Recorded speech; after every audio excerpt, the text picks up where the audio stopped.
guess I don't feel anything, but maybe looking.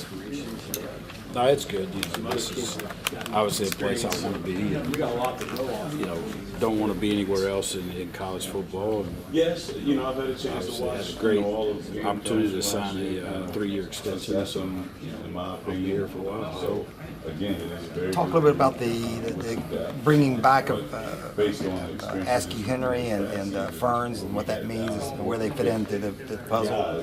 Yeah, they're obviously, Graybon is a kid that has played a lot of football for us, and it's good to have his leadership back, his skill set back at safety and kind of running and being a quarterback of our defense. Ferns is a guy that we were very high on and got hurt. Unfortunately, got hurt early in camp, so didn't get to see a whole lot of him. But I think he has potential to be a really good player for us. When it comes to your relationship with Dana, have you seen him grow so much as to now give the play calling away to somebody you obviously trust, though? Yeah, Jake and Dana have had a great relationship, so they've worked a lot together, and Jake knows what he wants and kind of how he wants it done, and Jake will put his own twist on it. So, as a head coach, I think just over the last 4 or 5 years, you've seen a lot of change in how he approaches it. I think he said it many times. It's more of a game management type for him, and to do that, which we work great together, and that's what I think why you see us trending up, getting more wins and doing some things. But those guys obviously work very well together. Allowing him to float around and do a little bit more things, how beneficial can that be to a team just to have his input in a few more things now? Very beneficial, special teams, just the personnel and being involved with every, it's obviously every part of it instead of just on one side. So, I think it will free him up to do a lot more things, and I think that's better for West Virginia. That's why they call us coach, right? Now hiring an analyst, how much does it mean that he does on the defensive side of the ball, see more? Who cares how you do it? He's Get it done, right? So. Dana Labor, West Virginia recruiting-wise is a hotbed. It's most apparent this past year, and now the state of West Virginia is all you. Did you ever think you'd see the day of that many recruits, and what's it? How much does that help the university with you being from the state of West Virginia? I think it means a lot. I could sell a lot of different things here. It's not BS or it's not lies. I'm from here. I'm coaching here, obviously, and this is a special place. So when I go into a school and at home, I know the majority of the people. It only helps the team, it helps them. So I think that part,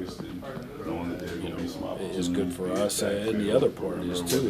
These kids are getting offers now by other Big 12 teams, coming in offering some of these in-state guys from SEC teams.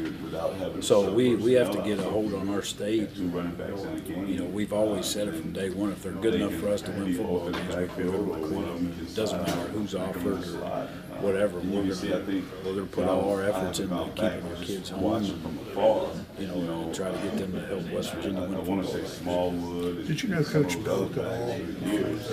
Hiring process here? No, I heard Coach Belk's name got brought up to me by a friend in coaching probably 6 months ago. And just as every coach does, you always have a short list of guys that in case something happens, a guy would leave. And I remember I called Coach Pruitt, Coach Saban, and I had a great talk with both of them. And he becomes very highly recommended. And, brought him in for an interview. The interview was supposed to be 24 hours. It turned into 72 hours. He didn't go home. We hired him. So he was just a guy we felt fit. Did a great job of explaining X's and O's. Had a recruiting plan. Just thought he'd be a great fit for our staff. And Coach Saban, he's because I'm here as a cornerbacks coach.